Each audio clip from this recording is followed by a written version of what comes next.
Not tuned to the greatest. Home team for the home teams. Both sides got our own rings. On the mound or the long ball. But we don't put the wrong strings. Yeah. It's that time of the year now. Wrigley or Gantes or the whole league that we hear now. New show with a new mood. Discussions and interviews. Trade rumors that might be. This is Pinwheels and Knife. Welcome to the Pinwheels and Ivy podcast. My name is Aldo Soto. Alongside, we got the Reverend Cave Fids, Kevin Fiddler. As always, the Pinwheels and Ivy podcast is brought to you by Homage. Go to homage.com. Get all your latest gear for MLB, NBA, NFL, college football, even some NASCAR stuff, Formula One, whatever you're into. Homage is your home for the best and coolest apparel. I know we've been rocking our old school MLB Jam type shirts, Kevin. Always a good look at the ballpark. That's homage.com. You can click on the QR code that I'm going to put up here on the top part of our screen soon.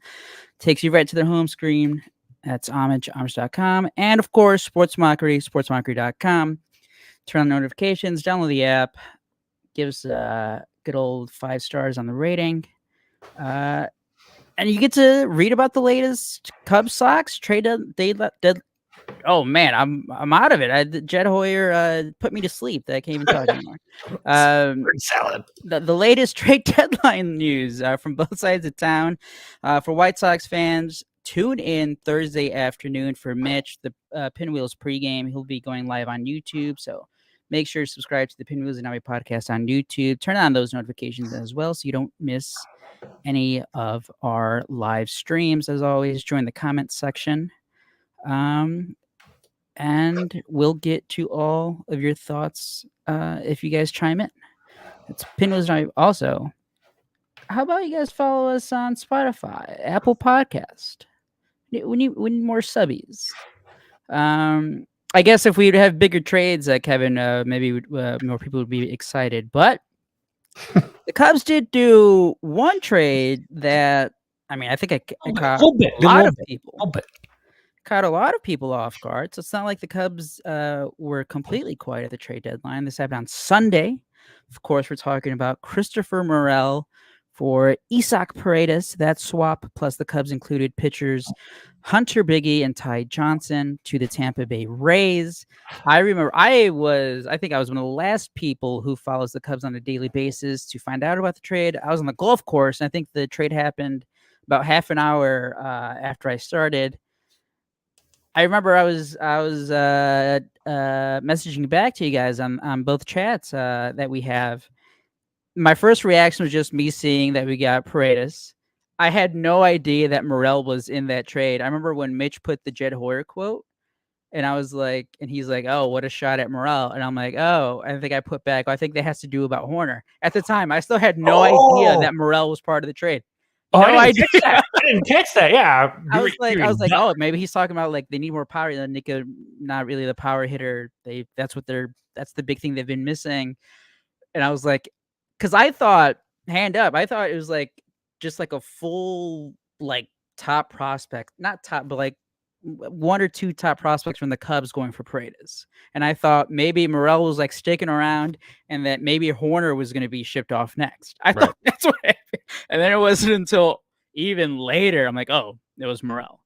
I'll get to my thoughts, but Kevin, Morel for Paredes, and then we can touch on the pitchers going there too. But obviously that's the big swap at third base. What were your thoughts then? And now after a few days, processing everything, getting all the opinions left and right, what do you feel? How do you feel about the trade? I feel fine about it. Like, look, people are knee-jerk reacting because yes, he's hit a home run in now in both games that he's been with the Rays. But let's relax. He's playing against the Marlins, who literally traded away like 50-60% of their roster. I think I'm going to be scheduled to pitch for him this weekend. Yeah, it's possible. Right? So they called me even looking for some extra arms. No, so before that, the knee-jerk reactions with that. When you look at this trade, it's a fantastic trade for the Cubs, and it chips a couple of boxes here. Look, Christopher Morel is exciting. We've had some exciting moments live here on our show when he hit the home run against the Whiskers Morel, with the bums on there, giving us coining that great term. But there's also the droughts. And, if you've listened to the show long enough, you've known my distaste for the Patrick Wisdom style of play, which Christopher Morel kind of mirrors on a more evolved scale. He's not as bad in that sense, but he is one of those kind of players that are on for one day, has a big game, and then they disappear for 3 or 4 or 5 games, and they have a big game, and you only remember the big games. And so you think this legend builds like he's Paul Bunyan, but in the end, 4 or 5 games where he's just a non-existent person. Like today, even he hit that home run in the first, and then he struck out twice and grounded into a double play, left like 6 players on base, 6 runners on base. Could have been helpful there. It's not just about the home runs. Now they're great and they're important, but he's a hot, streaky guy.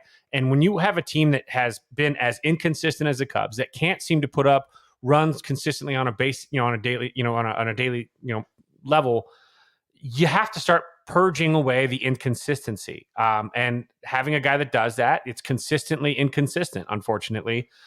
To get a guy in Isaac, I gotta say it right, Paredes, is that he is, established. He's an all-star. He's he's going to give you what you're getting with him, which is a nice thing. You're going to get a lot of pulled home runs, basically all pulled home runs, but you're going to get a guy that goes up there and has a good approach, and he's a veteran hitter, and he's not going to put you in a hole by just disappearing. He might go 1 for 4, but he's not going to generally go 0 for like a series. And so that's very nice to have. Plus, obviously, we talk about the defensive end. I think Christopher Morel was sitting at he was in the 1 percentile of the worst defensive players in all of professional baseball. Now you're upgrading to a guy that is at least average. Made a couple nice plays yesterday. Again, all of a sudden, when I hate to say this, when there's a ground ball hit to third yesterday, I didn't feel panic. I was like, oh, there's a guy there. With Morel, you don't know you didn't know what you were going to get. And a lot of it had to do with just him learning a position too. But now he's going to go over to, and a side note, if you're a fan of Christopher Morel, he's going to the Rays. He's going to play second base where he's actually his best defensively. And he's getting a fresh start to a place that maybe is a lower level market where there's not going to be as much pressure, and he could kind of grow, because his biggest problem was he wasn't fixing the things that were ailing him. And I will say this, anybody that says it was bad luck for 3.5 months, I'm just sorry. You don't know ball. Okay. That's not a thing. You have bad luck for 2 or 3 weeks. Abso-fucking-lutely. But you don't have 3.5 months of bad luck. That's not, you'd get hit by a goddamn bus if that was the case. No. So he has, in my opinion, been figured out a little bit by the league. They have a good sequence against him. They know how to get him to roll over. They're good at letting him utilize the entire ballpark with what he does. Hey, great. Warning track home runs. Awesome. You know what those are? Warning track. Those aren't home runs. They're flyouts. It's the warning track. Didn't do it. So use the whole ballpark. They've got him a little bit figured out. He rolls over soft to left on, soft away. So now it gives him an opportunity to go over there and fix some of these things maybe. And I'm excited for the kid. I don't hate Christopher Morel. He's excited. Again, everybody liked him. I don't think of anybody that didn't like him, but the frustrating part of his game is frustrating. And I said it on this show back in February or January that, some of my scout guys that I talked to said that he didn't put any work in over the winter when he was playing winter ball, that he had a good time, that, he was playing shortstop and kind of screwing around and having fun, and that's fine. But this is the byproduct of it. And you saw it when he came into camp. He wasn't ready defensively. He did get better and better. But it's just in this case where the Cubs are at, you're getting a consistent guy that's got team control, proven at the major league level. He's not going to be a problem. I can't get a feel on his personality just by watching his body language. Dude doesn't have body language. He's like a machine, like a robot up there. I didn't see any kind of emotion. I love it. I know it sounds bad. I prefer guys going up there with just this is a war of attrition between me and the guy in the bump, and let's go. And if there's controlled, it was controlled almost. I've liked watching his at bats. He hasn't had anything to go, show for. He had a nice strafe the other way yesterday that almost carried a little bit. He almost hit that, game tying single that he kind of got fisted on. If he gets the barrel on that ball's going to bloop in. Cubs are tied ball game. It's 5-5. Never gets to get fisted. Yeah. So no one wants to get fisted. No one. No. Nah. What? Oh. So, but overall, I like the trade. Again, I wish Morel the best. I'm excited to see a guy that's got team control up through, I think through 2027. Not going to be super expensive as far as the Cubs payroll is concerned, but you kind of solidify that third base, and it gives you the opportunity now to let your prospects that have been moving around trying to fill the void at third to kind of just do what they do. Now, I thought that Nico Horner was on his way out the minute this trade happened. I actually was on pins and needles the rest of the day, because I thought, well, if this is the case, maybe they're because, Matt Shaw's killing it. You got James Triantos, you got these guys coming up. I don't believe in blocking, by the way, so I'm not going to use that as an excuse. All of a sudden, these guys are well, I better kick ass. If I want to go up there, I got to be good. And these guys are going to have to play well, and they're going to have to earn that. And so it sucks for me. I wanted Matt Shaw up as soon as possible, but you know what? Nico Horner on the Chicago Cubs in 2025 is makes the Cubs better. Paredes on the Cubs in 2025 makes it better. And the fact that Cody Bellinger survived the trade deadline, thank God that finger got hurt, because now Cody Bellinger is going to be back with the Cubs, barring him opting out, which if he opts out, that's stupid on his part. At this point, I'll call that stupid. Having these guys back with the Cubs, I think that there's a lot of things they can still do with this roster, but I think the Cubs left the trade deadline a better team than they went into the trade deadline. So they improved. And they didn't do it at the cost of any of their high valued prospects. And as a result, the Cubs can, play around a little bit. Here's me. I kind of wanted to see what would happen if this team just played out the whole 162. I still feel like this team's got like a heater in it. Like I know they look like poo poo. It's weird to me. I know I'm like, I'm lightning in a bottle guy right now. I'm selling shit to myself with white gloves. Stupid. But it's just in my gut that tells me that there's a good heater in this group that gets them back on track. And it's just like last night, I'm like, all right, Justin Steele on the bump. Justin Steele gets fucking lit. I'm like, if it's not one thing, it's another thing. And it's like putting your fingers in a dike. And I'm right there with you, Kevin, in terms of like still like even before leading up to the trade deadline. And obviously they had that run like from like the 4th of July up to the All-Star break where they were like 11-4 or 11-5, something like that. Nice little run, or not that. It was like 8-3 or something like that. They start hitting, and like you're thinking, yeah, like finally the team. It took them a little bit longer than last year, but like, hey, they did this last year. They're gonna do it again, and then they come out of the All-Star break, just look dead against the Diamondbacks, the Brewers. But then they keep playing with you because they take 2 or 3 against the Royals, who are like one of the best teams at home. Their offense is crazy at home. They win 2 out of 3 there. You're thinking, all right, here we go. This is it. This is going to be the continuation of that good run. And then they go to Cincinnati, lose 2 in a row. The offense, I mean, that first game was pathetic, and then Cody Bellinger was all the offense for. Or was most of that offense on game 2. But I think a couple weeks ago, Mitch nailed it. He's like, this is just like the 2022 White Sox. It's like the Cubs are just going to end up 500. And they might have a run, but it's going to be too late. And we're just going to be looking back at that first half being like all those games that were blown, all that time that the offense was terrible and not good. I blame the 2022 Braves. For this. Those expectations. That's why those type of things just don't happen off. That's why that was crazy. Because not only the Braves were again, or no, that was 2021. Oh, was it 21? 21. That's when the Cubs were like had a similar record at the All-Star break. Exact same record. Deadline. The exact same. And last year, where the Cardinals had a same record, and the Cardinals went for it and made the postseason. And then the Braves, they were doing that without their best player, Ronald Acuna Jr. And then they ended up trading for and signing guys who weren't having that good seasons. They sound like Eddie Rosario, traded for Jock Peterson. It's not like they were like getting like star rentals, and it just worked out for them.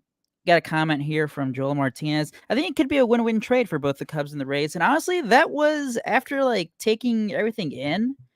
And honestly, I didn't really have a gut reaction because again, I saw like the trade news like hours later. And like thinking about it, I think I tweeted that Sunday night. I'm like, yeah, I think it's gonna be a win-win for both sides. Like kind of similar to the Michael Busch trade in the offseason back in January.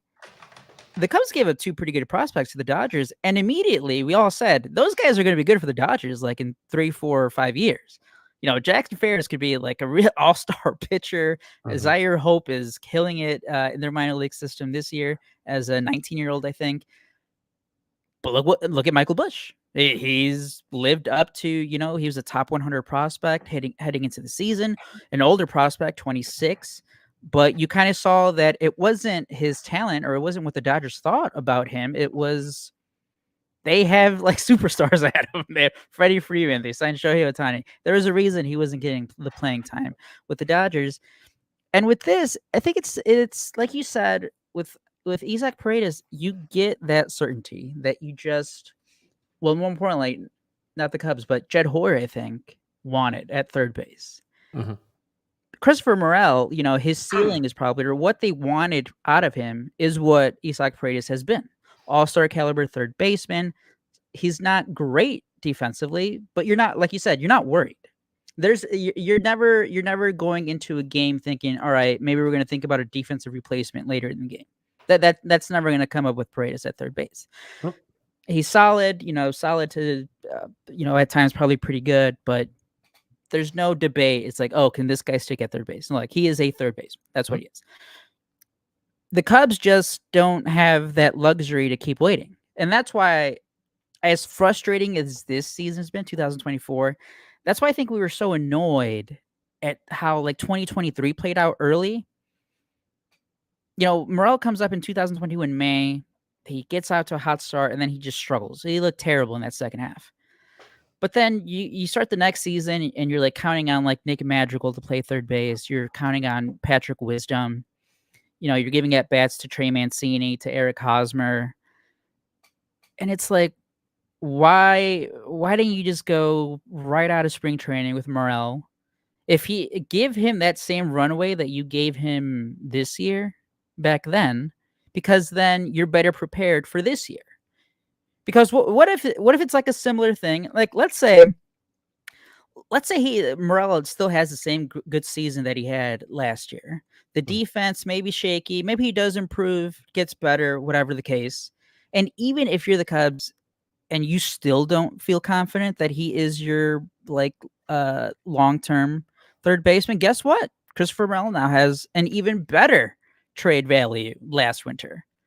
And by the way, remember Jed Hoyer going up to Bob Nightingale at the winter meetings or the GM meetings when he tweeted out that the Rays were asking for Morel, like for the Glasnow trade talks? I mean, I think we can kind of see that was probably true. Like, they probably were asking for Morel at the time. Like, that name probably was being dangled by the Cubs. And again, as we always say with Rays, I mean, the Rays aren't dumb. There's a reason that they wanted Christopher Morel, right? Like, he's still 25. He's cheap, and we'll get to that with other trades and lack of trades from the Cubs later on. But that's honestly what these teams kind of care about the most is how can we squeeze out the most amount of talent by paying a guy the fewest amount of dollars? That's what baseball has kind of become. And yeah, you have the Dodgers, the Yankees. You do have some teams spending big bucks, but even some of those moves, it's not like they were going all out. I mean, we'll get to the tie-in talk later, but there were rentals. Most of the big trades for pitchers were all rentals. The hitters, like Vlad wasn't traded for. He was the big name that's out there. Alonso as well, but the Mets are in the playoff race. So like Alonso wasn't going to be going anywhere, but that's what the Rays do. I think, agreeing with Joel here in the comment section, I think it's going to be a win-win. If Morel is like amazing with the Rays, maybe he's just a change of scenery guy. Mm-hmm. Hey, it sucks, but I don't want this to turn into, oh, Paredes sucks, or like, oh, should have never given up on Morel. Because we really never know if, like, maybe he was feeling that extra pressure in Chicago. Mm-hmm. Maybe just that like sense of relief going to a new place does unlock whatever that talent has. We know he has the talent. We know he has the potential. He's shown like decent stretches of time, even when he has struggled. He's still at the end of the season. You look at his numbers. It's like, all right, well, he sucked probably for a month, but he still did enough where the numbers across the board still look good. And then for Paredes, again, my initial thought was, because I remember reading before, like a couple weeks ago when his name first started coming up in trade rumors, and the big thing, and it was like this guy only pulls home runs. They're like a lot of short home runs.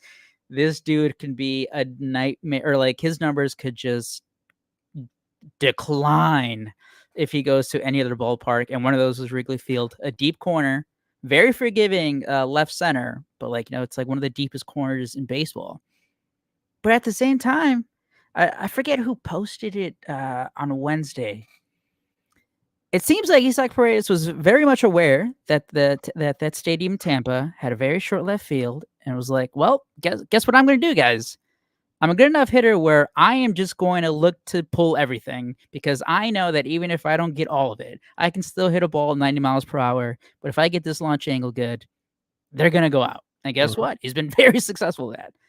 What's to say this guy doesn't go to Wrigley Field and be like, all right, well, I can't just rely on that anymore. And he makes another adjustment. Mhm. So that I think even myself, I did kind of overreact because that was my first. I was like, shit. I have been reading that the trends, he's only a pull side hitter. A lot of those fly balls are going to get knocked down by the wind. But again, 25 already. Oh, and I think that another thing that made me feel good was our guy Greg Zumak at the Ivy Futures on Twitter. He posted Paredes's his splits on the road. Still very good. That was like 116 WRC plus. So it's not like this guy was only smashing at Tropicana down in Tampa, and then he would go on the road and be like, "Well, I can't hit home runs anymore, or I can't be a productive hitter." So, yeah, I mean, it's like I said. I think the one last thing on just Morel, like he's a lovable personality. He's a likable guy who, like in terms of like teammate wise, you never heard anything bad about him. So like, and we always say like when our team sign guys that are 1, unlikable, 2, have terrible off field stuff, and we're like, shit, it's good to just root for good guys, and like Christopher Morel seems like a good guy to root for, and like you just want him to succeed. It just sucks that the timetables just weren't there. And I want to transition here to real quick before we drop. I do. We didn't mention this, but you're also getting something very dynamically different than Christopher Morel versus Paredes, which is Paredes has an 84.8 exit velocity average. He's in the lowest percentile of hard hit baseballs, exit velocity, expected BA, expected slugging, bat speed. It's very strange to me that he's successful, and there's a reason why he's successful. And I just don't. His walk rate is exceptional. His K rate is exceptional. His whiff rate is exceptional.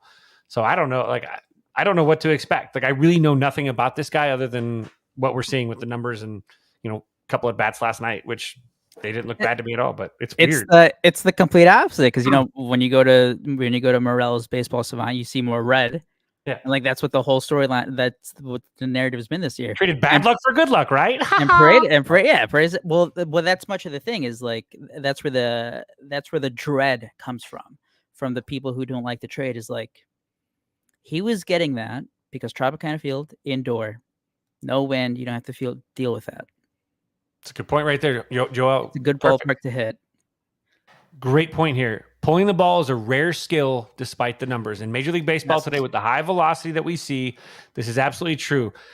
But I also play devil's advocate. His bat speed is in the 9th percentile of Major League Baseball. Oh, by the way, weird. It doesn't make sense why he's so good at pulling the ball with a bat speed that is like in the bottom 10% of the entire league. I don't get it. But I love it. I wonder if he just does. It's an anomaly. Let's do it. I wonder if he just does great against like off-speed pitches, where Probably even if he's and he puts them where they're not. Maybe that's where they're not. Like Cody's been doing, right? Well, I was gonna say he needs to tell Cody Bellinger just just pull everything, Cody. Who cares if you strike out a little more? Keep pulling, and then you'll get some home runs like he did on Tuesday night against Cincinnati. I think that ball barely got over, but hey, it still counts. Still got over the wall. Keep playing the balls, Belly. But in terms of the and by the way, Belly isn't all. He's blue on all those too. He's in those bottom 15, 10 percentiles. No, you know what? If Paredes is like a Belly, I'm taking it. I'm happy with that. Let's go.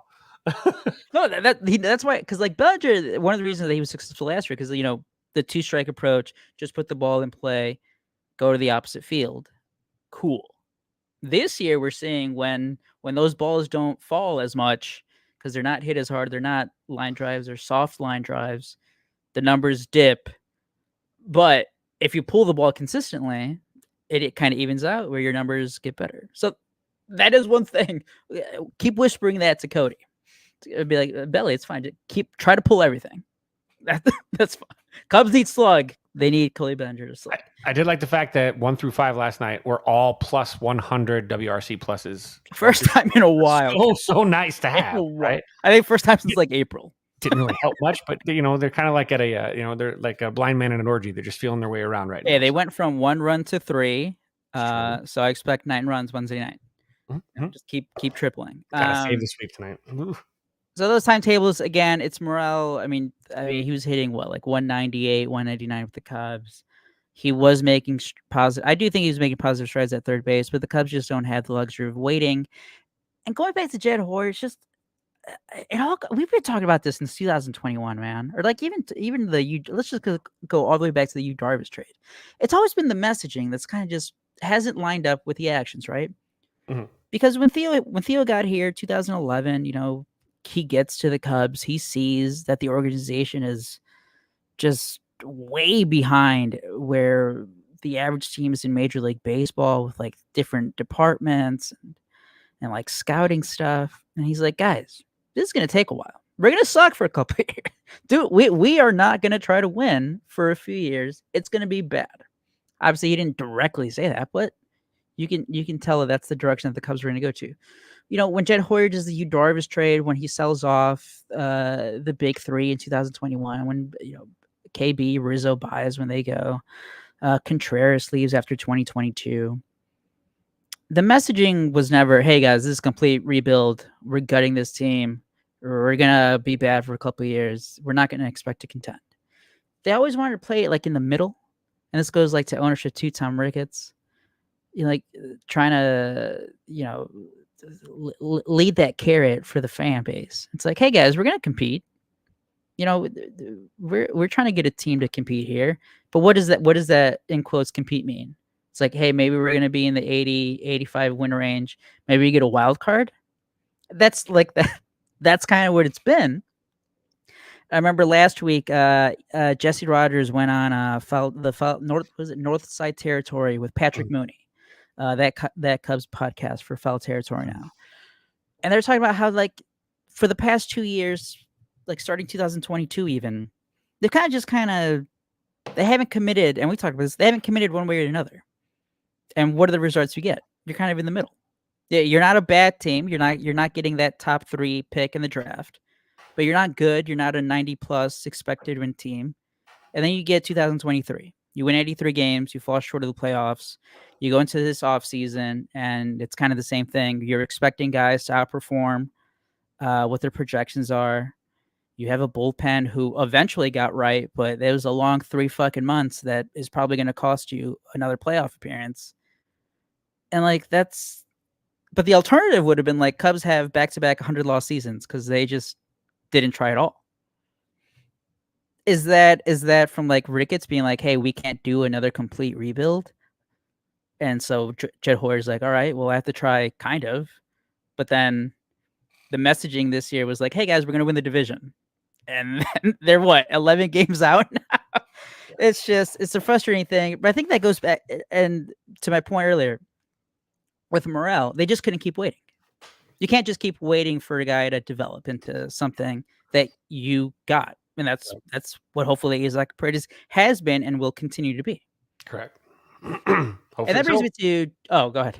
Oh, I said hope so. That's I mean that this is it. This is Jed's plan. This is now his ability. This is his resume. This is his team. This is all. It's Jed's league. This is now him going for it. So, you want to judge it. I don't think Jed Hoyer's job's in danger at all. I don't think that Tom Ricketts is sad that Wrigley Field has been packed throughout all of this. I don't think that Tom Ricketts is upset that the Cubs have been just good enough, even if they've been frustratingly bad. They're still bringing in record revenue, I'm sure.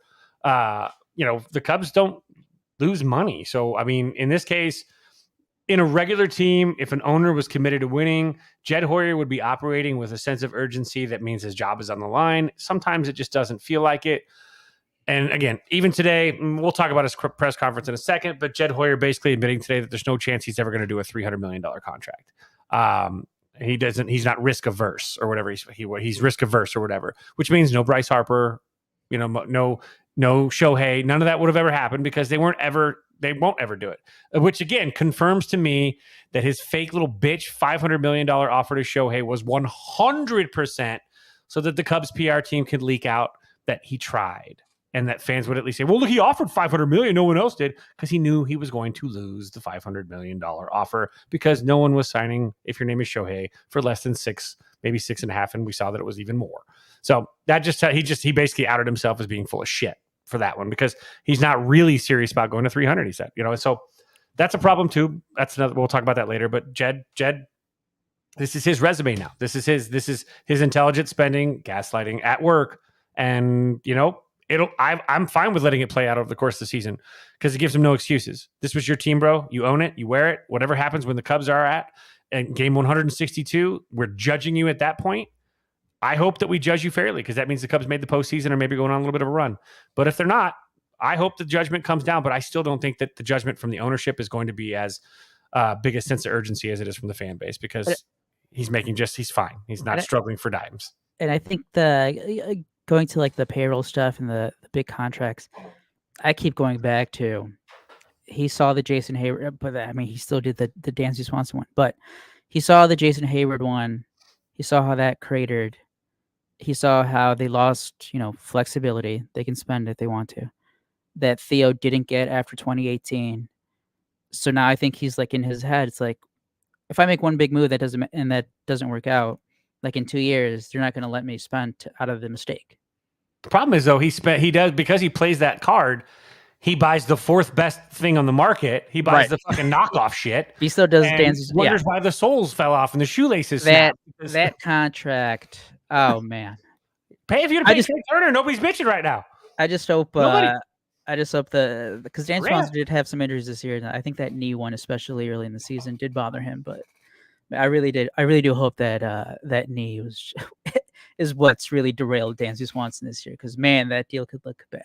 Even though I gotta say the defense still good. Yeah. So hey, at least the Cubs are still getting that at a premium position. He didn't make the play last night, but he did barehand a ball in the hole. Oh, he couldn't get anything on it, but that was so sweet. I'm like, that's tough. You dick around with it, like during batting practice when you're kind of out there taking mass funkos. But I was like, I love it, because you know what? I mean, he's not going to hurt anybody. I mean, the ball's not going to throw away. But to see somebody snag a ball barehanded on that, it's not that easy. Like, he's very gifted. Give or take you want with his offense. We knew that the offense wasn't really what it was the year before he was signed. It was more back to the mean. That was more of an outlier season power-wise. He's not going to hit 30 home runs a year. But his defense is always especially not with these balls, unless we get the Dodgers versus Astros juice balls. We need those. Or the one the Jazz seems to be. Jazz. Right. Well, it's primetime. Yankees, Phillies. I mean, I think we do. Weren't there stories about like Aaron Judge getting the Aaron Judge juicy balls? Yeah. Mm-hmm. Juicy balls. We need some for Dansby, because he almost had a home run Tuesday, but missed it by like a centimeter. It looked like. So, ball guy, if you're out there, can you give Dansby some juicy balls, please? We appreciate that. Bus. So there was the Morel to the Rays, Paredes to the Cubs, Hunter Biggie, Ty Johnson. I don't know a lot about Johnson, but Hunter Biggie, right-handed relief pitcher, I think 26, looked fantastic this year in the minor leagues at AAA. Was almost perfect. Great stuff. Good slider. I think he has a cutter, maybe slider, fastball. We saw him a handful of times with the Cubs before the trade. I think he has like closer potential, so I wouldn't be surprised if he becomes really good with the Rays.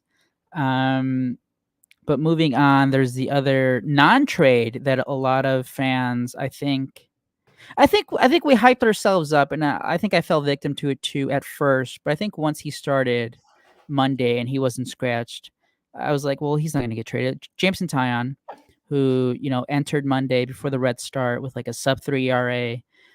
He's been amazing going back to last July. So we're talking about like 30 starts of like a 3.10 ERA in like 183 innings. That's the number I kept writing before his last start. And I was telling you, Kevin, right before we went live, is the biggest frustration I saw was like, why the hell didn't the Cubs trade Jameson Taillon? We saw his name was floated in trade rumors. It looked like the entire AL East, the Red Sox, the Yankees, the Orioles were calling about him. The Dodgers needed pitching. The Padres needed pitching. Why wasn't he traded? And I remember Bruce Levine about a week before the trade deadline dropped an article where he just like not casually, he just out of nowhere mentions Kyle Teal, who was the 14th pick in the 2023 draft, right after Matt Shaw, catching prospect for the Red Sox. And it's like, wait, you're thinking like that was the only prospect he named talking about Taillon. It's like, well, did he just make this up because Cubs need a catching upgrade? And like, he just looked at the Red Sox system. It's like, hey, this could be a match. Was that a name that he heard? Is that actually something that's being discussed? And then you get that ESPN story where like, I think it was Jesse Rogers again, pulled like eight MLB executives. And one of them was like, oh, the Cubs should try to center a package with Taillon and like Mark Leiter Jr. Go to the Yankees and get Jason Dominguez. And I'm like, oh fuck, oh yeah, do it, 100%, right? Yeah. I'll give it that. Those trades were never going to happen. And I think again, this goes back to the money. Jameson Taillon signed a 4-year, $68 million contract. He is barely in his second year. If he was traded this week, I think teams were still going to be on the hook for about between $42 and $43 million. If you look at all the starting pitchers, all the relief pitchers that were traded at the deadline, so there was like 2 guys that I can think off the top of my head that are still under team control for beyond 2024. Eric Fetty, who's only going to get $7.5 million in 2025, and then Zach Eflin, who I think his is about like $13 million. Bush 2. Hopefully he makes you drink another one later tonight, or maybe a couple more. That'd be great. But beyond those guys that were traded, they were all rentals. They were all, we're only going to pay this guy for the rest of 2024. We're not going to commit any more payroll. And more importantly, we're not going to commit any more payroll and trade prospects. There's been such a shift now. And I don't know if I don't think I messaged this to you, but I was messaging a buddy like right after the trade deadline passed. Not a single top 100 prospect was traded. Not one. Wow. Not one. Well, I think it was depending on the list. I think it was Baseball America. That's the latest updated top 100. So none of those guys on that list were traded at the deadline. Teams are, and I think we shout out to Chasen Shreve, who came on the podcast a couple off seasons ago. And what did he say? Teams would rather get 75% from a minor leaguer, but they're paying him league minimum, than pay a veteran guy. And maybe you don't know what he's going to get, but or like you don't. He has the lower ceiling, but they're not going to pay him a couple million because they would rather get less for less money. Pencil nerds. And that's like in the Dodgers, like, oh, why didn't they go big and get like another big starting pitcher? They got a good one in Jack Flaherty, rental. He's gonna be a free agent after this. They're gonna maybe he resigns, but he's most likely gonna go elsewhere. The Baltimore Orioles have the best farm system in baseball. They could get any pitcher they wanted if they wanted to give up that prospect capital. They settled for Trevor Rogers. It's like, and Jorge Soler. Okay. That was the Braves. Yes, no, Eloy. Sorry. No, the Orioles. Eloy was supposed to be Soler evolved. Yes. Sorry. Yeah, he was supposed to be. Oh, he's much better Soler. They got Eflin and Trevor Rogers instead of, going all out for Crochet. Telling the Tigers, what do you want for Skubal? There's no team that was going to give the Cubs any decent prospect and pay Jameson Taillon for $43 million. It just wasn't going to happen. I think as fans, we do fall into the trap that when we see a guy's name pop up in trade rumors, we're thinking, okay, well, he's gone. What are the Cubs going to get? I was in that mindset for a couple of days. Like, all right, Taillon probably going to get traded here. What can the Cubs get? You start looking at the top prospect list. But when you take a step back and you look at all these other trades, teams just aren't taking on that money right now. Maybe in the offseason, the Cubs revisit. That could always happen. Teams get their new budget for the following winter. Mm-hmm. They evaluate who they can and can't go after in free agency. If those free agents are interested in them. What is Jameson Taillon's 10-team no trade list? Does that change? Does he get to change it? What does that look like in a couple months? Once he was scheduled to pitch Monday night against the Reds, he wasn't scratched. The Cubs never considered scratching him. I don't think they ever got close. Yeah. I know Jed Hoyer talked about that there was a deal that was pretty close, but that at the end, the team kind of just backed out, the other team. I think that might have been for a reliever, maybe. But even then, Hector Neris has a $9 million option for next year if he pitches 20 more games. Guess what? If he was traded, he was going to pitch at least 20 more games. Like, they were going to run him through the ground. But what was probably the asking for that team is like, well, he's going to get to this vesting option. We want you to pay for it. Mm-hmm. Like the Cubs now can keep Neris, and it sucks for Neris, right? Because they're playing with his money, but they're probably going to be very conscious of when he pitches, so he doesn't get to 20 more games. Because they probably looked at his performance this year, which even though it has been better, they're like, we don't want you for another year, paying you almost $10 million.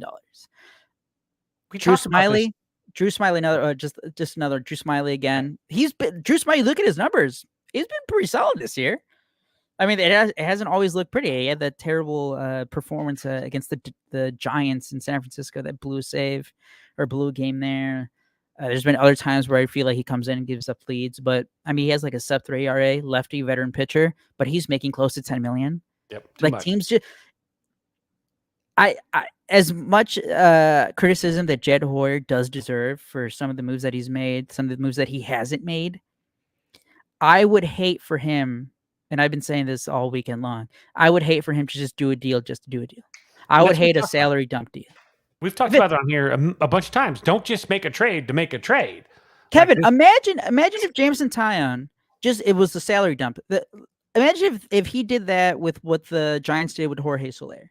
The Giants just gave Jorge Soler the Braves and got just a random prospect back, but they don't have to pay the rest of Soler's contract. Yep. That we would be irate. We would be like, whoa, that is waving the white flag. That is saying we don't care about this year, next year.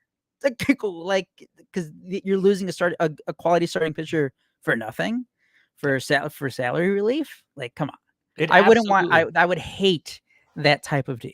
It absolutely played into Cubs fans' favor the incontrollable need and desire that Jed Hoyer has to win every fucking deal. It actually, in this case, benefited the Cubs without Jed doing anything other than just being himself. Meaning he wasn't going to sell low. He probably just like he does every year, he pushes it all the way up to the deadline. And this year, other teams called his bluff, said, fuck it, I'm out. And he didn't get what he wanted, and he didn't get anything at all, which other than what he got, as far as the smaller, the deals with Morel and all, which was great. He didn't do anything else like a Taillon deal. If he was trying to sell Taillon, he was going to try and milk it for all it's, he was going to try and milk Cody for all he could get. He was going to try and milk, Morel was the only one you're not really milking because you're selling super low. So, and that was the only guy he could really sell. Everybody else, he was going to have to perceive that he won the deal. And I don't think anything came across his desk that remotely gave him the impression that he was winning the deal. So he was walking away, and he probably waited right until the trade deadline. Hey, you can still have Taillon if you want. This is the price I want. And if you don't, fine, I'll just keep him. And they're like, okay, fine. And he's like, oh, all right, well, I guess I'm keeping him. And for us as Cubs fans, having Jameson Taillon next year in the rotation as a number 3 is fantastic. Shohei, Steele. Right now, I'd say that, to be honest, Taillon's way more valuable than Steele is right now. Taillon has been better than Steele. Steele has been a little bit shaky a few more times than I'd like to be comfortable with last couple months. Like, he's had games where you're like, whoa. Since the All-Star break. Yeah. But you've also got your young pups coming up. Kyle Hendricks is coming off the books. You've got some young players that have been dealing with some injuries with Jordan Wicks or Ben Brown. So you don't know about those guys, but you got Cade Horton. You've got these other these other arms that are around. And you look at the free agent class for next year, and it's not super great either. So you're not really, I mean, yeah, there's a Shane Bieber out there coming off an injury. There's a Flaherty coming out of getting out of his deal, a Giolito, the big name is like Burns, but like we said before, is Jed Hoyer going to offer Corbin Burns like $200 million? Yeah, like if Blake Snell opts out, there's no way that Hoyer's going to play Blake Snell, pay him either. So you're getting Tyon. It's an addition by non-movement, if you will, because the Cubs are going to be, I'm sorry, but if you delete the first couple months of Jameson Taillon's experience as a Cub, he has been freaking fantastic. But everybody still looks back at those first couple months that he pitched as the Cubs where he was really doo-doo. He was 0-8 or whatever it was. It was really rough. He was But since then, home run every other inning. It looked like now he's been fantastic. Jordan Wesneski's taken that role, but it's just it kind of played into our hands as fans. I didn't want to see Bellinger go. I didn't want to see Taillon go. I didn't want to see Nico Horner go. I'm not going to lie and say that I was like, oh no, Morel's gone. I'm really not stressing over that. I would have been a little disappointed if Justin Steele was traded, but you also trade when you get, if you don't not listen to calls, and if the deal works, it works. But Jed having to win the deal ended up, they weren't deals that he would consider a win for himself. So he passed, and the Cubs are who they are. And like we said before, now he gets to stand on his resume. And when the season is over, this was Jed's team. There's no excuses at this point. He put this roster together, and how it finishes is a direct indication of, the job that he did this year. And, I'm stoked though, because Taillon, I like what he does, and I think he really, really, really plays well with what he does at Wrigley. I think that his game is a good fit to pitch, half his games, half his starts, in the friendly confines. It really plays well to the Cubs, to what Wrigley provides as a guy like him. And so you got him, Shota, and Steele, and and you got some options. There's a lot of options coming up for the Cubs at the 4-5 spot and maybe the 6 spot. So, who am I leaving? I feel like I'm leaving somebody out, but it's Kyle Hendricks.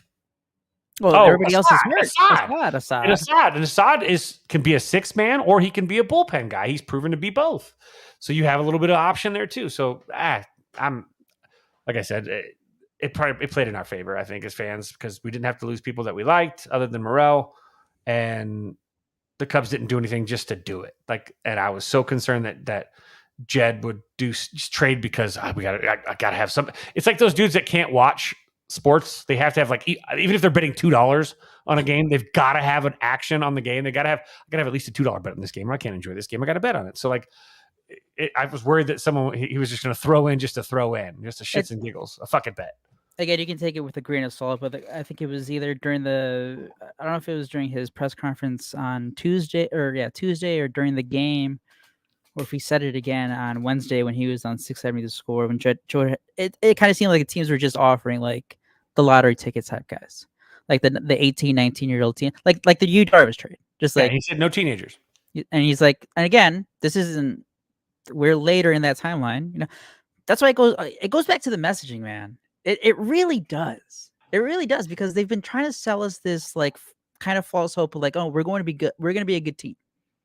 We're in reality, it was more of a, well, maybe we're going to be a good team.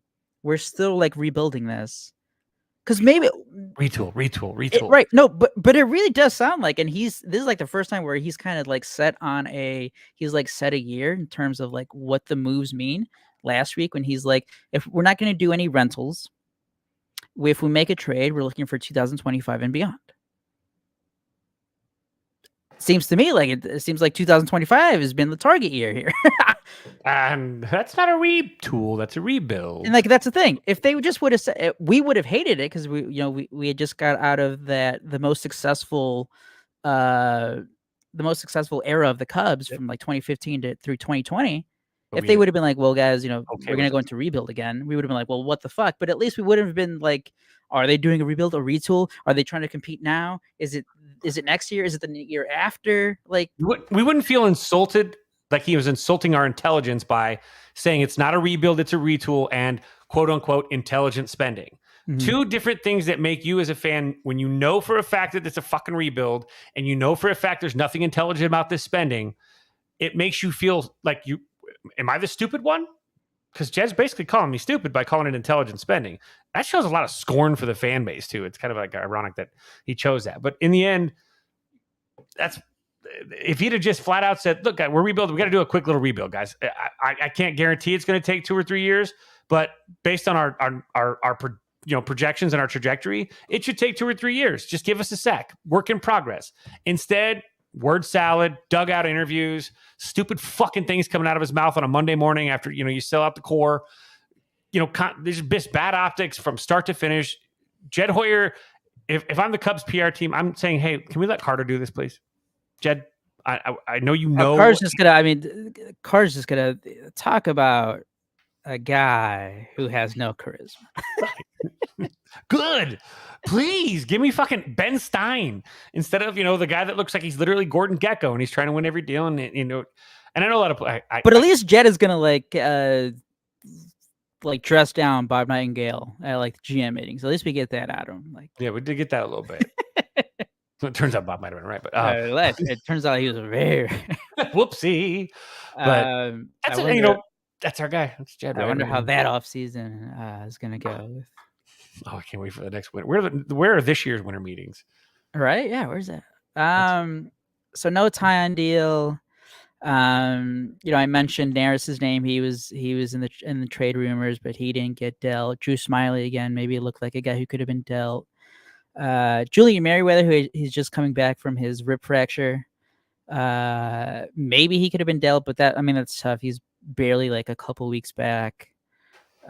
Probably not at the top of mind for teams, or maybe just the offers weren't good. Again, maybe Jed Hoyer just didn't want another 18-year-old guy at single ball. I don't know why Mike Tauchman is still on the team. Wisdom Mastrobuoni got sent down with the roster shakeup, so okay, good. That helped a little bit. Mike Tauchman, man, he's been awful since coming back. Favorite. He's a guy that fans freaking love. That is mediocre. He's average to below average, but he's had moments, and he's a local guy. And, just like Bodie was built up and Schwindel was built up. I kind of have to disagree there. I know there is the whole summer of Tauchman last year, but even with that success that he had, it seemed like fans were done with him. When September, because he struggled for a good 3 weeks. And he kept leading off. David Ross just kept leading him off, and he was killing the team when down the stretch. I think a lot of fans kind of cooled off on Tauchman. And this he started off hot again, which is good for him. That's the thing. Mike Tauchman is completely serviceable fourth outfielder. No, he's a great bench guy. Deeper on the bench. Fourth out. He's still fourth outfielder. He starts 2-3 times a week. Comes off the bench. Perfect for a contending team. But with the Cubs, he's trending towards starting more than 100 games a year.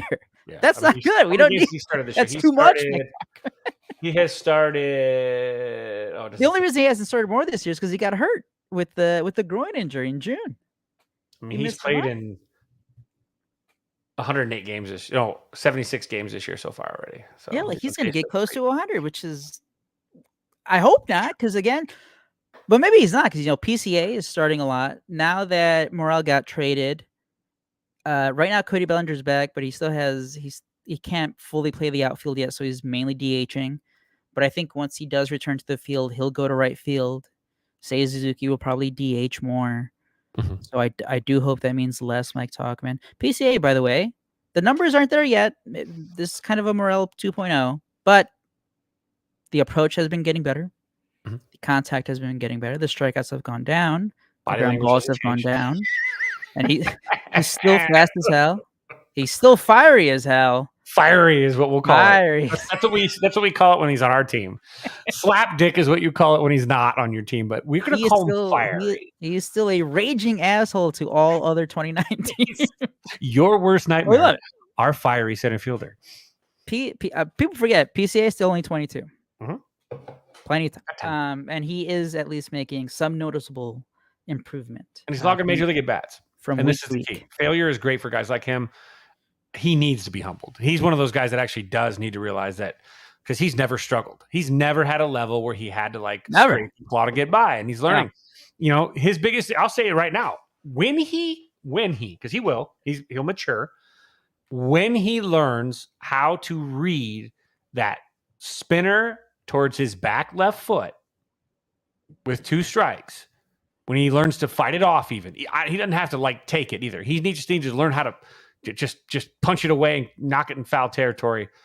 Once he figures out how to not swing through that pitch, I'm going to tell you right now, you're going to see a 40, 50 point increase in all of his numbers up the ladder. He's going to add 20, 30, 40 points to his batting average just simply because that is such a go-to pitch. I don't know why every time. He hasn't shown the ability to make contact with that pitch.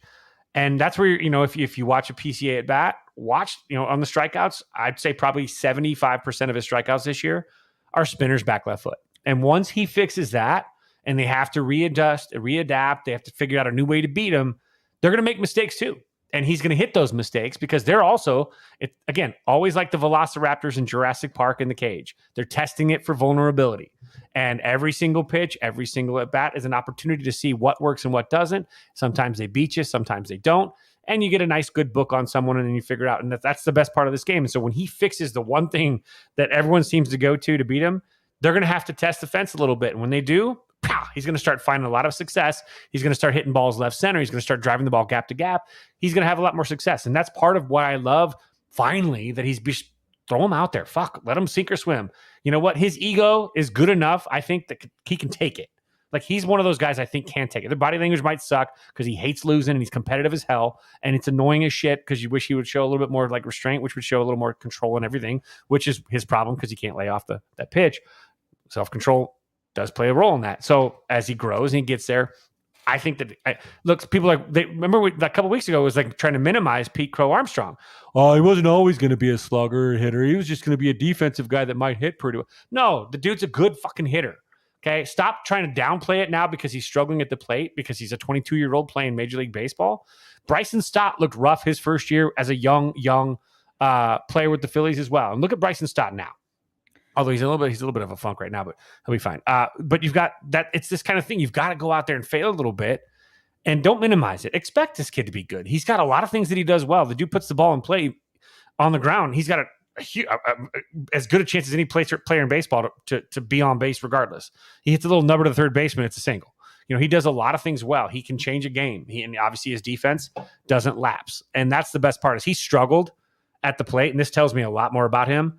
Is that he has struggled mightily at the plate and his defense hasn't lapsed at all. No dropping your head and acting like a bitch in the outfield. Once he gets out there defensively and he's embraced this, he is not letting his plate appearances affect his ability to do that other facet of the game. The other two facets, base running and defense, have been absolutely all-star, top-tier, elite.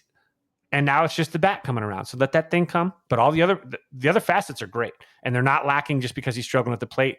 That tells me a lot about the kid. Like, the body language stuff I'll play around with because it's fun. But it does tell me that the kid he works. He works. And he's going to get there. And we've seen that just at the before it just seemed, I think we talked about it right before the All-Star break. I was like, hey, what's his biggest problem? He's just swinging at every fucking pitch that's being thrown at him. And it's like, It seemed like he just didn't have an approach at all. It's like, I'm just going up there. I'm swinging at this pitch no matter where it is. It can be in the dirt. It can be below my knee, at the knee, at my head, at my chest, up and away. He was swinging at his swing rate was ridiculous. I think it was Brian Smith at Cubs Prospects. He showed a list of like the leaderboard in swing percentage. Guys who swing the most normally are bad hitters. That means pitchers can just throw anything, and that means you're swinging at everything. So you're saying means bad. Me trying to hit on MLB The Show. Exactly. That's what you're saying, because that's basically me. I got to play another game. I'm and so hopefully, and hey, and we saw his talent. He has in-game. He has real home run power. We saw those two swings on breaking balls that were very low against the Cardinals. But again, those were kind of not to bring up luck again, but those weren't. You wouldn't say those were good swings. It's just like, hey, he got it. You got it on the barrel. Good for him. But those weren't like a good swing decisions. We're seeing better swing decisions from him now. Mm-hmm. Another trade the Cubs did make from their MLB roster was Mark Leiter Jr. goes to the Yankees for two prospects, a hitter. Is it Ben? I kept calling him Ben, but every time I see his name written or like on Fangraphs, it's Benjamin Cowles, and 24-year-old there. He's 24, and then 24-year-old pitcher Jack Neely. The big news that came out after that trade was that Cowles, 24 at AA, a teammate of Matt Shaw at Maryland Oh, a couple years ago. He was hit on the wrist a couple days ago, and he might not play for the rest of 2024. Which again, there was some criticism as to the return that the Cubs got from Mark Leiter Jr., who had been perfect since coming back from the IL. I think he was like 7 or 8 innings. It's like 12 strikeouts, no walks, no hits, nothing. He was amazing. He looked back. He looked like he was again. I mean, he was healthy again, and he looked as good as ever. So the Cubs get 24-year-old pitcher, relief pitcher. He's the only relief pitcher, and then middle infield guy who had been playing third base, I think, for AA and Cowles. What did you think of that? 295, 376, 472, 9 home runs, 51 RBIs in AA. I mean, it's AA, but the guy was playing pretty well. It's a depth move for your farm system. I think that Neely, from what I read, is that he's 6'8". So if the Cubs do decide to maybe do like a 3-on-3 basketball tournament, they've got a center. But he also he's gonna have to battle it out with Luke Little. Well, Luke's gone now, right? Oh, Sure. that's right. So they just replaced one Gigantor with another Gigantor. And what I've heard is what I've read about him is that he's got a mid, like a 96, 97, 95 mile an hour fastball. He throws 2 pitches. One is a slider, but almost a sweeper.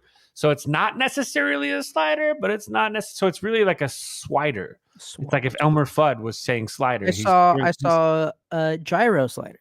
Yeah, that was a good one too. Yeah, I just like the Yosemite Sam with the Elmer Fudd. Elmer Fudd just he's throwing a swider here. It's a swider. It's better. It sounds like Mike Tyson. Mike Tyson from This Week's Quick Strawberry favorite. I'm gonna throw a swider. Then I'm gonna fight Jake Paul. Sorry, I shouldn't say that. He'll beat my ass. Sorry, Mike, if you're listening. I know you're not, but if you did, sorry about that. But he's a big guy. I think he struck out 63 guys in 41 2/3 innings pitched. I mean, he does miss barrels, so it's good. He could be a nice depth piece for the pen. So Leiter is, sucks. He was good he was the best Cubs lefty. As a righty, he was the Cubs best lefty. One of the best guys. No joke. I remember because we talked about it last. You remember the Cubs didn't have a left-handed relief pitcher in 2023 for like a couple months. Yeah, which is again Jesus it Christ. was, and I was like, it's Mark Leiter Jr. And you're like, and I'm like, wait for it. And I remember one series against, I think it was early on in April in Los Angeles against the Dodgers. He was going up there against Freddie Freeman, Max Muncy, and he got it done. And like this guy. He's just nails. He's just nails. He is exactly what, like, Jed Hoyer, I'm sure, was envisioning. It's like, yes, this guy is going to be like one of our best relievers this year. We're going to depend on him. And hopefully, like, he doesn't get injured. And he got injured. But right before that, he struggled because I'm sure he was feeling some of the effects of that forearm strain, which kind of killed the bullpen because he was like the one guy that you can count on. And then all of a sudden he went down. And you're like, fuck, we just lost our best relief pitcher from both sides because he was starting to get better against righties too. But Mark Leiter Jr. is going to be really damn good against the Yankees. I think he gave up a run, a couple hits Wednesday, but even in a big spot, I think he had the bases loaded and he struck out Bryce Harper, I think. So Mark Leiter Jr., talk about a guy who, again, it sucks that maybe the return wasn't as good seeing some of the other trades for relief pitching. But I think it is a success story for the Cubs, right? Mark Leiter Jr. I didn't know who Mark Leiter Jr. was a couple years ago when the Cubs signed him. Like, his dad, Mark. Okay, I know Leiter. Okay, Al Leiter. I remember Al Leiter. Is he related to Al? Mark. Okay, he's a junior. You look at his stats. It's like, was bad. They couldn't stick around in the majors. And then all of a sudden he turns into a really damn good reliever for what, three seasons with the Cubs. He was DFA'd, was it last offseason? Nobody picked him up. Cubs kind of got lucky there.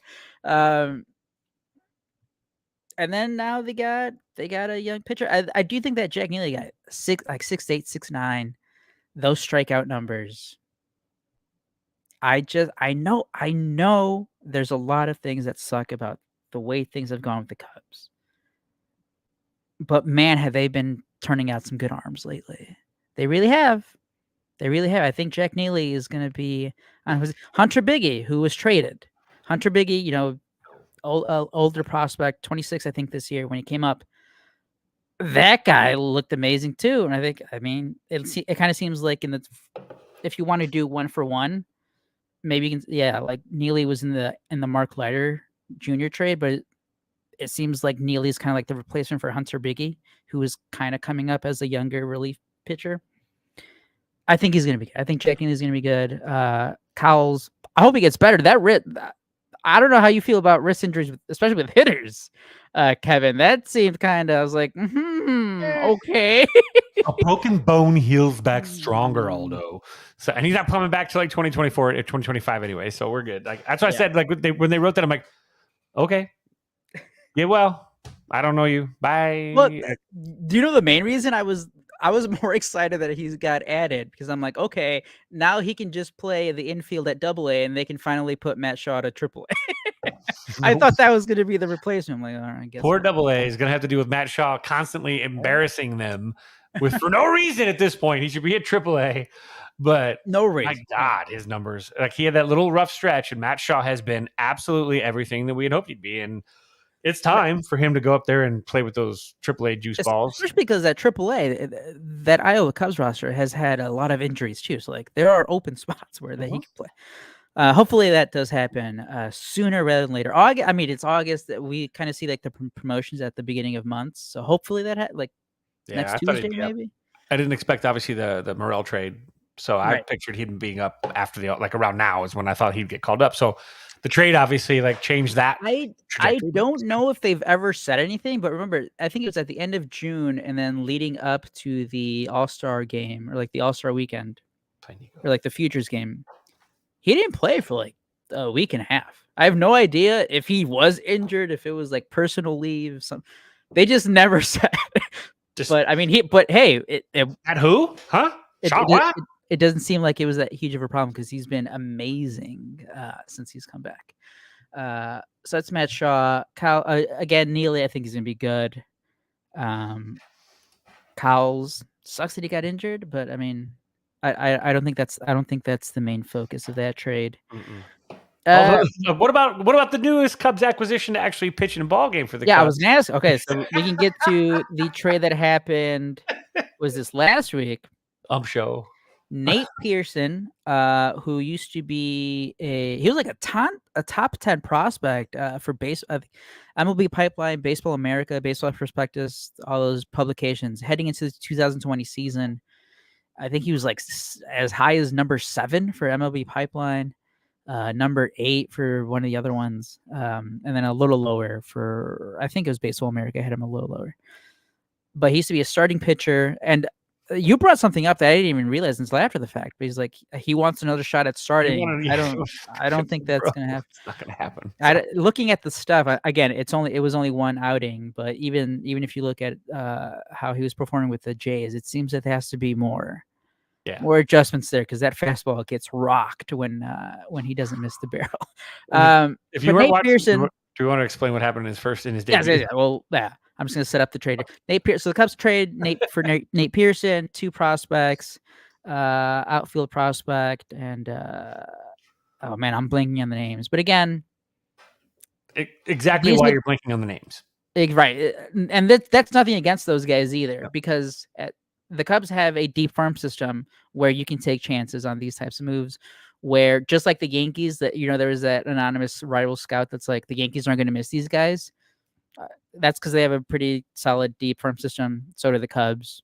My apologies to those 2 prospects. But Nate Pearson, former top 10 rated prospect, struggled with the Blue Jays, has had some injuries, but has great stuff. He can hit 100 on the radar gun.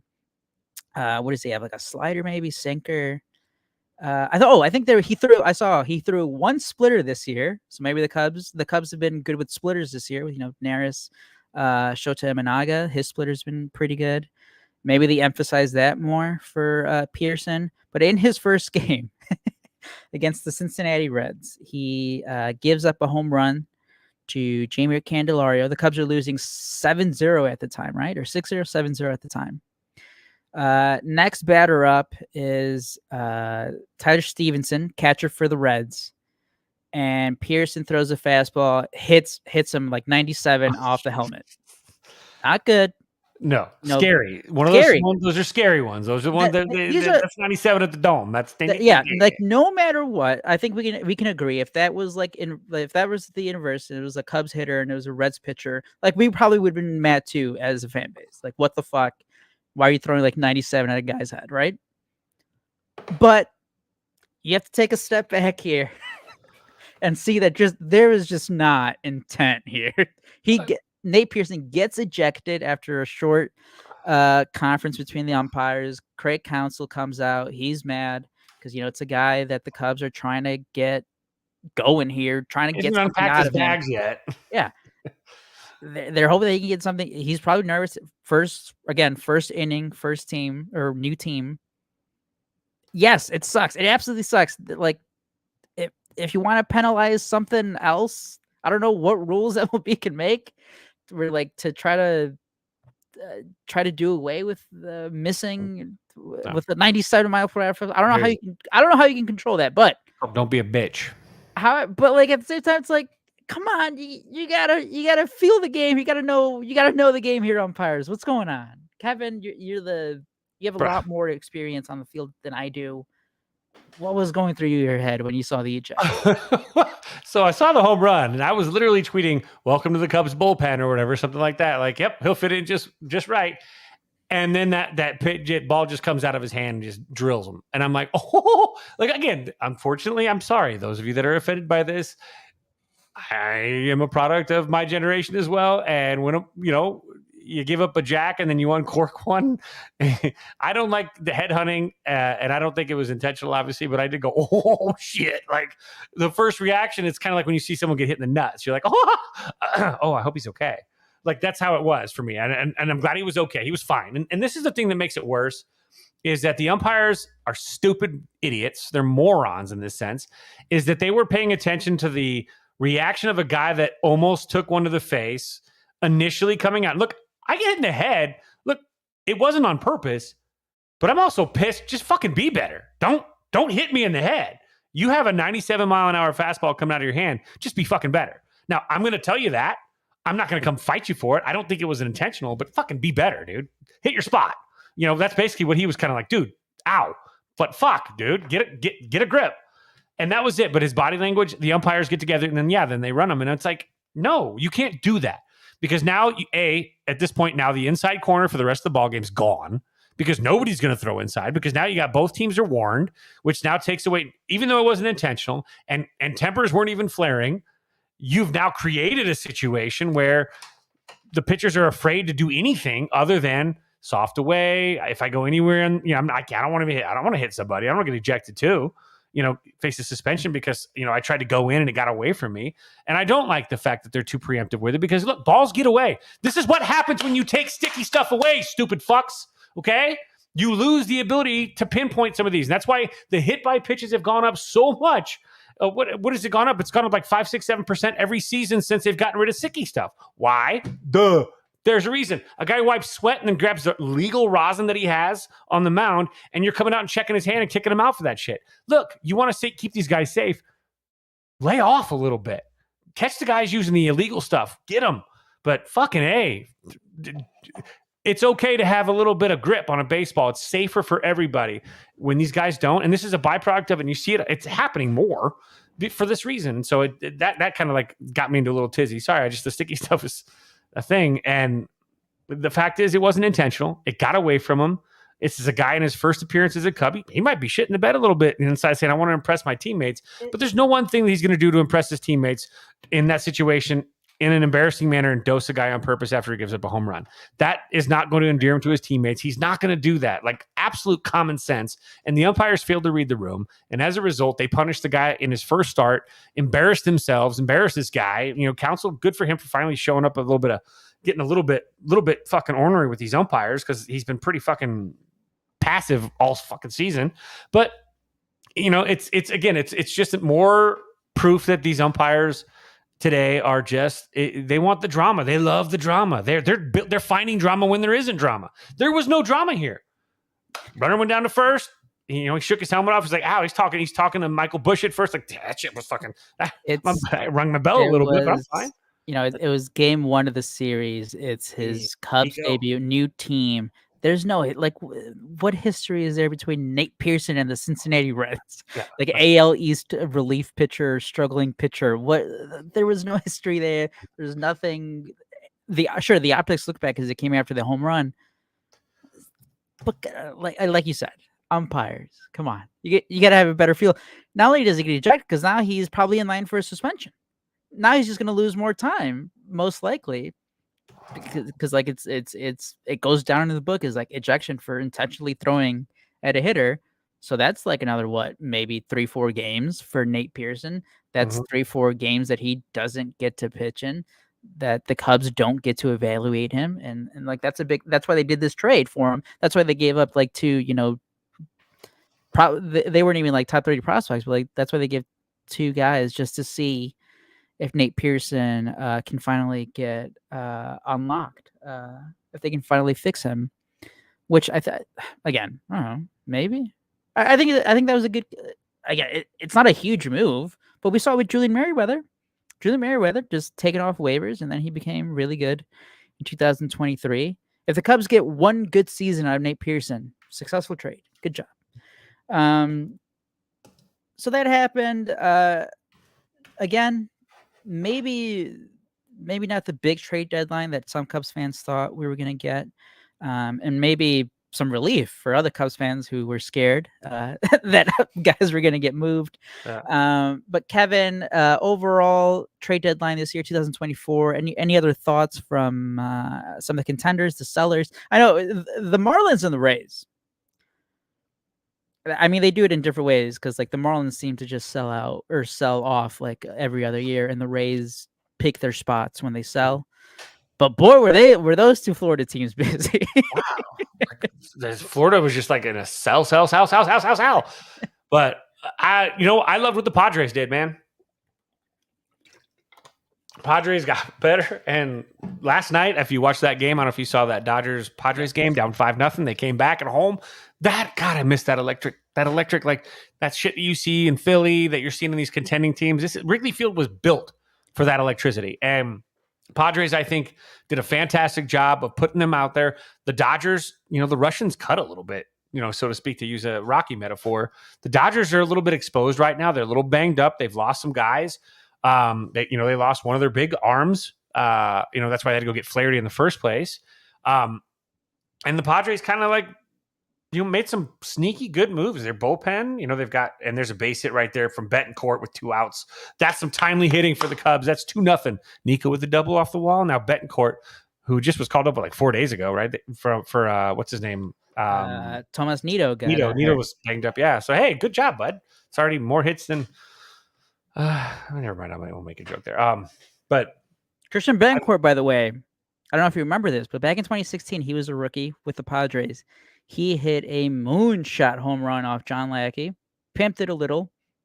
I remember John Lackey yelling at him when he was running around the bases at Wrigley Field. I was on Betancourt's side because at that time, the Cubs were a team who had some young guys who would pimp the shit out of every home run. And it was like, come on, John, be a little self-aware. But at the same time, again, John Lackey, a product of his era.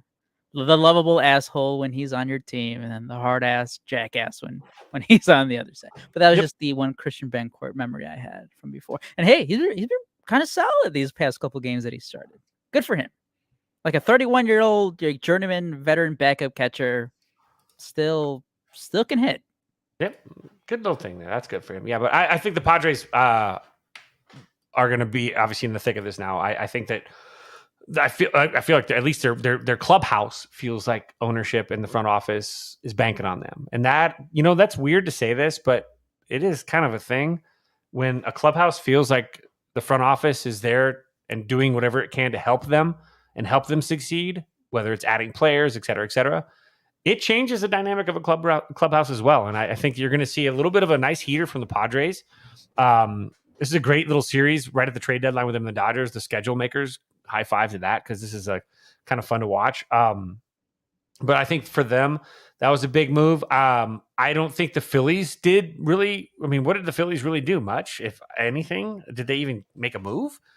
Because I mean, they've been the top dog. I feel like they got some relief pitching. Does he get some relief I pitching? think they traded for the Angels closer, didn't they? Estevez? Did they get the Angels closer? All right, let's see here. Gregory Soto went to the Orioles. Oh, here we go.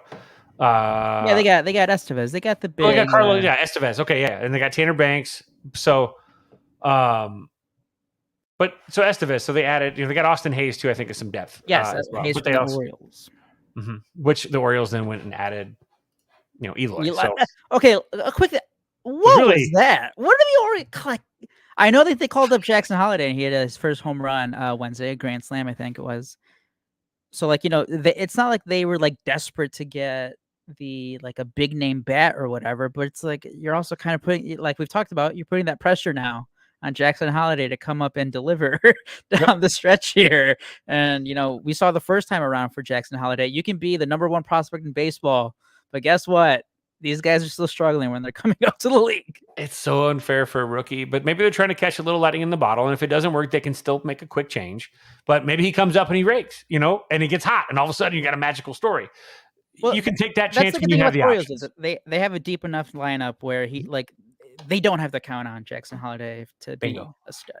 Not batting third and playing first base in all bunch of positions like Andrew Vaughn had to. I still think that was like an underperforming or like a disappointing deadline for the Orioles, because they have the potential to do so much more, and they, like I told you guys, I think they refuse to. It kind of seems like it's either one. They're just getting that front office just loves its prospects, or two, maybe they just also want to win every deal where they don't want to risk looking dumb in the future for the present, which I don't know, man. I think they're wasting. I think they could be wasting a very talented group. But again, it does seem like a group of guys that will be competing for a long period of time. Total side note. Cubs just put this graphic up during the game, so I just want to. They've gone 13 straight games without an error.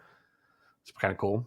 Michael Busch right now has defensive run saves, leads first baseman. Now his defensive the overall analytics, I think he's fifth. I think he's behind Walker. I know Harper actually is like just a tick above him as well. Who's the guy? Oh God. I think you said Carlos Santana. Santana, yeah. But Santana, Walker, and Santana are like here, and then everybody else is kind of like there's like a nice big gap between those two guys overall, and then the rest of the league. So those are the guys that I would say, if you're using terms, I would say those guys are killing it. I would say that the guys below those besides those first two who are killing it, I would say that those below that are actually doing very well. But anyway, so Michael Busch, great there. Pete Crow-Armstrong, 11 defensive run saves, tied for most amongst center fielders already. And he has not been up the whole season, and he hasn't been playing every day. Dansby Swanson, 67 straight errorless games, and Nico Horner, 66 straight errorless games. So that's pretty good. The weird thing is too, though, there's been a couple plays I know that Swanson had, and I think Nico had one too, that they called it a hit, but to them, because again, when you're scoring, is it routine for that player, right? Unfortunately, if you're a good defensive player, the expectations are higher, so an error routine for you is different, but they would have been. They were more routine than that on, but they got bailed out a little bit. I'll take it. It's fine. Speaking of that defense, and you mentioned PCA leading center fielders with 11 defensive run saves, or tied, and he's played. He's not even close to the top 10 in innings played in center field. And you just mentioned mentioning how there's higher expectations for guys who are better defensively. And I've caught myself a couple times with a couple PCA plays where it's like a blue pit, and PCA gets his glove on it, but he can't catch it, and you're like, "Fuck! Why didn't he catch that?" But it's like no other center fielder is even getting close to that ball. Yeah. Well, it's like people getting mad about Seiya the other day. Seiya did exactly what he's supposed to do. He didn't even he didn't even drop step back on that blooper. He froze, broke. He's just not that fast. So he, tried to do a butt slide catch, didn't make the catch, and fans are like, had to say, oh. It's like, bro, he literally did everything right. The guy projects more as a left fielder with that foot speed. He's playing right field. That's not his thing. But my God, the Seiya slander has been like obsessive. Like it's weird. The Seiya Weird. stuff seems very weird. It seems or let's see. Like the anger just seems misplaced.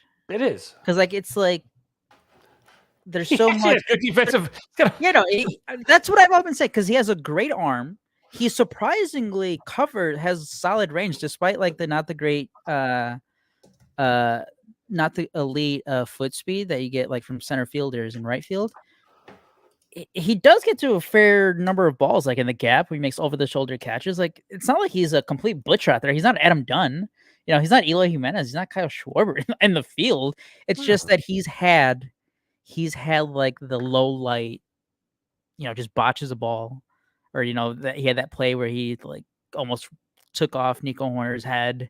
It's just, unfortunately, I think we've had enough of those highlights where you remember those. So whenever there is a slight mistake that just gets emphasized more, and I think it is a tad bit unfair for Seiya, who, by the way, I think still remains the best hitter on the Cubs. Yeah, you got a guy with an 800 plus OPS, and you're mad. Like Sammy Sosa doesn't make some of those catches. Relax. There are a lot of issues with the Cubs, and yes, it can be frustrating at times.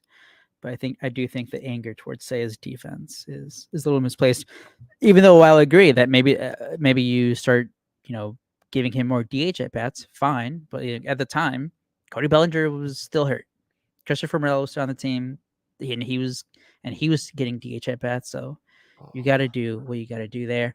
Any thoughts on the White Sox? Again, if you guys are tuning in here, Mitch will be on Thursday at noon. Pinwheels pregame, and he'll dive deep into the White Sox moves. No Crochet trade, no Robert trade, but they did trade like four or five guys. There was that huge Eric Fetty deal, Kopech, and Tommy Pham. They traded all the Vegas boys in one trade, dickheads. They got Vargas from the Dodgers, who was one of their highly regarded prospects a year ago. He's had a cup of coffee in the majors, done all right, but there's questions. Can he stick at a defensive position? Which, the White Sox love getting guys who can't really play defense anywhere. That was my major thought on that. And then they got like some, 19, 18-year-old lottery tickets that they'll hope that one pans out eventually. They somehow didn't get anything back from the Cardinals. I don't know how the fuck that works. That I was in the White Sox group chat on Sports Mockery, and I was like, guys, I know you guys are freaking out about what the return is, but as a Cubs fan, I'm the most pissed off. Yeah, what the hell? The Cardinals like Rocky selling Eric Petty, and all they had to give up was Tommy Edman, an injured Tommy Edman. But any thoughts on the White Sox? I'm sorry, Sox fans. I'm so sorry. I'm so sorry. Like, I can't turn on a baseball analysis show on any sports network so far that I've been able to find, unless I start listening to like the Russian Baseball League podcast or something with Comrade Double. But it's been I'm sorry that your general manager, your front office has embarrassed you in such a way that I can't turn on a single broadcast without someone taking a dig at the White Sox and what they did at the trade deadline and what little return they got back. Getz must obviously believe in these players, and that's great, but nobody else did. So get a couple more while you're there. You don't have to just say, I want these 2 acorns, and I'm just going to leave the basket with, I can put 20 more acorns in this basket, but I'm going to only keep these 2 because I want these 2. Get more, okay? The more lawn darts you throw in the air, the more opportunity you have to hit somebody in the fucking leg, okay? Get more, just more.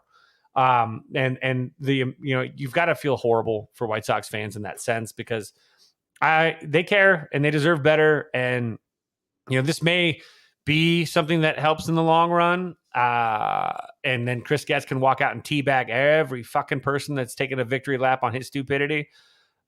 And he but anytime you got a general manager going, well, as a player, I would do, no one gives a fuck. Okay. You're not a player anymore. You weren't a superstar. You weren't a very good one. Okay. So nobody cares about when I was a player. Okay. You're a fucking front office dude. Put together a clubhouse that wins. Okay. And unfortunately for Sox fans, there's not a lot that like move the needle. I mean, I guess root for these prospects, but in a trade deadline where I'm sure that they were expecting to get like a DJ Moore, Carolina Panthers Bears type trade that just like completely fixes the organization, on a timeline.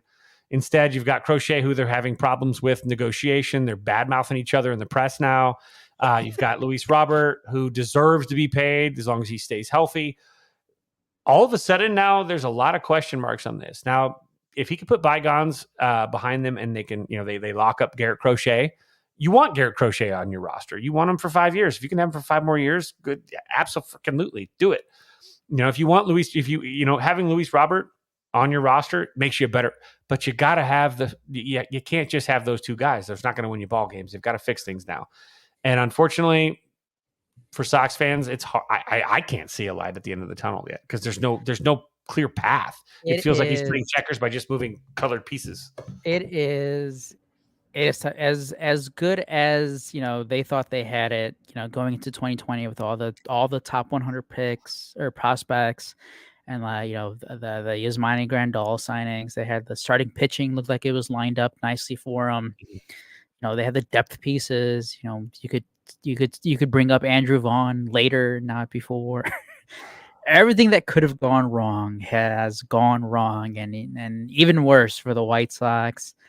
And I think it was a couple months ago when we were talking about Chris Gadd's press conference when he was kind of vague on the timing of it's always gonna be a topic of like, how long is this rebuild gonna be? And he smart for him, right? Because then you get burned, Jed Hoyer with the fan base. He didn't want to give out a year, but like it's looking like I was thinking before this season, like, yeah, they're going to be bad in 2024. They're probably going to be bad in 2025. But, maybe by like 2026, they're going to at least start to be competitive again, right? Right now, it's starting to look like maybe 2027 at the earliest. Like, that's if some of these guys pan out. And, like, that's the big problem. I know you're a big Colson Montgomery fan, and you are right. I know I've been kind of dragging him a little when I bring up his stats. He still does have a great swing. He has a good walk percentage. But, things haven't gone as smoothly for him, and he still is young, 22 at AAA. So, he has plenty of time to develop. But, they called up Brooks Baldwin. Great name. Great baseball name. He's playing in the infield now. They have Dominic Fletcher in center field or in the outfield playing now. But the offensive production from young players does not seem to be coming from anywhere. Nope. I know his name is Miguel Vargas, the guy from the Dodgers. And like that was the main centerpiece of that trade that they got. Which again, okay, but how do you not get more? And that's a guy that's like, does he have a position? Because his defensive numbers look atrocious in the infield. I think he was playing left field on Wednesday. Is he just like a future DH? Because if he is, boy, that bat better be really good. Because really good. Really good looking. Man, like you said, it's tough times for the White Sox, but Mitch is going to have a lot more on the White Sox. A lot more rage too. I think he'll probably bring the rage. If you want a little bit more rage, now we're kind of just like a disbelief. By the 7th, they've lost 17 games in a row. Kevin, do you think they set the new all-time record for losses? I don't know. The Orioles set that 0-23 or whatever like that. Or whatever. That was the start of season. What is the record? I don't know what the record. I'm talking about losing streak. MLB. I know that tomorrow our 23 games. Yep. Our mild-mannered Peter Parker, Mitchell Kaminsky, will have some fire tomorrow. He's going to be Spider-Man 3 Peter Parker, not Spider-Man 1 or 2. When we're talking about Tobey Maguire, not Andrew Garfield or oh God, what is the new Spider-Man's name? Tom Holland. Tom Holland, yeah, that guy. Unless you've seen Deadpool and then you realize it's not Tom Holland. This weekend, I'm gonna go. Spoiler alert. Oh. It's Bruce Willis. No, I'm just kidding. There is. Look, I'm gonna say this. Spoiler alert. They're dead. I promise you, it's not a spoiler alert because you won't know it's him. But Matthew McConaughey is in Deadpool versus Wolverine. And if you could spot them, high five to you. It took me the second time watching it and then a Google search. So I obviously couldn't. And I was trying to figure out who the fuck is this guy? And there's a lot of cameos when there's a scene where there's like dozens of cameos. So there's a lot of people in a costume in a scene where you don't see their faces, but those people under those costumes and CGI and whatever, those are people you know. Literally a cast member from It's Always Sunny in Philadelphia plays a small role where you're like, wait, real? What the? Why? What? Because these guys all are friends with each other, obviously. So, I by the way, hilarious movie. It's made like it's already made like $600 billion or $600 million. It's gonna make $1 billion in a week. It's awesome. I've seen it twice. Go see it. It's fantastic. Sorry, side note. I haven't gotten don't talk about movies much, but hysterical stuff. But the Cubs need to go into the multiverse and find a little bit more offense, I guess. But tonight's going well. They're on the verge of break. I think they're about to break this game open a little bit. I feel like someone's about to. You got Seiya up with guys on first and second, nobody out. I'm thinking maybe he hits like a gapper, but let's hope so. Let's hope they get on a run here. They have the Cardinals coming up. Mm-hmm. Again, we keep waiting. It's coming. It's coming. It's coming. You know what? That sounds terrible. We're coming. We're coming. Okay. Nope. It's dry. But tune in tomorrow for Mitch, though. Don't miss out because Mitch is going to be pissed, and you want pissed Mitch. Again, that Eric Fetty trade. I doubled on the line. Yeah, what did I say? I called it. There you go. Are the Cubs? Is this the start of the Cubs run here? 4-0. July 31st at the end of the season. Cubs have like an 800 winning percentage. Let's hope so. But it was a double. Still. For Kevin, I'm Aldo. Tune in again Thursday at noon. YouTube, Pinwheels and Ivy. We got the Pinwheels and Ivy pregame with Mitch. Noon Central, 10 Pacific, 1 Eastern for Mitch. More Sox talk then. We'll have more Cubs talk next week. For Kevin, I'm Aldo. This is the Pinwheels and Ivy podcast. Have a good one.